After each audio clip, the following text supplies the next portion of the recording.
For complete setup, preventive maintenance, and safe operating instructions, please read the operator's manuals that have been enclosed with this tool package. To disassemble the Huck Model 2503 installation tool, begin by removing the rear deflector and setting it aside. Remove the retaining nut.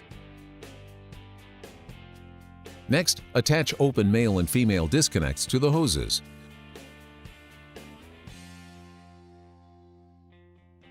Which will then be placed inside a can for oil drainage. Next, we'll remove the locking ring that holds the back cap in place. Do this by using an Allen wrench to first remove the locking screw.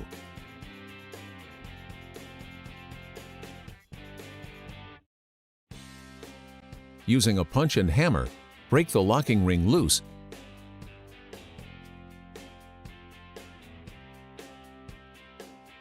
and unscrew by hand.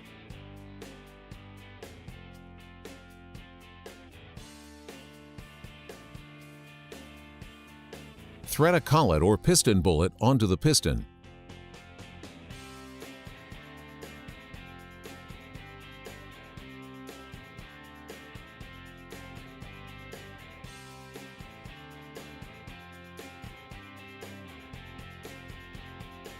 Using a brass punch, drive the piston out of the rear of the tool. The 2503 tool is now completely disassembled. Inspect the tool for any damages or possible problems. Start by looking inside the empty cylinder for any scoring or damage. Then check the piston rod for any damage to the finish. Check the dump valve for damage, scratches, or burrs. And be sure to replace all the rear seals, as well as the front seals down inside the tool. Once all parts have been inspected and seals replaced, it's time to reassemble the 2503. To reinstall the piston and back cap, first make sure all seals were replaced in the piston. Then apply a light coat of lubricant to the piston O-ring and to the front of the piston. Thread on the bullet to help align the piston. Insert the piston back into the tool housing. Using the mallet, gently tap it into place. Now you can remove the bullet.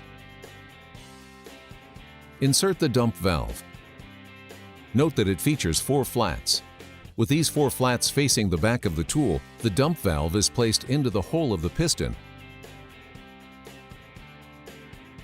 and pushed in until bottomed in front of the cylinder. Before reinstalling the back cap, be sure the inner and outer seals have been changed. Apply a light coating of lubricant on both the outer and inner seals.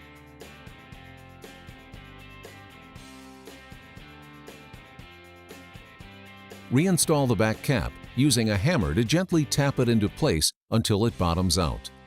Now, thread in the back locking ring with the groove facing up. Continue threading until it bottoms out. Using an Allen wrench, tighten the screw. If you encounter a switch problem with the 2503 trigger, first loosen the retainer. And slide the retainer fitting and plastic grommet back on the wire. Using an Allen wrench, loosen the screw holding the trigger button. Using a small screwdriver, gently pry out the trigger and feed the wire back through the handle until you have access to the rear of the trigger. Replace the button if necessary. Then reinstall by pushing it in as far as it can go and retightening with the Allen wrench. Slide the plastic retaining fitting back on and tighten, then screw the retaining nut back on and wrench it until it's tight.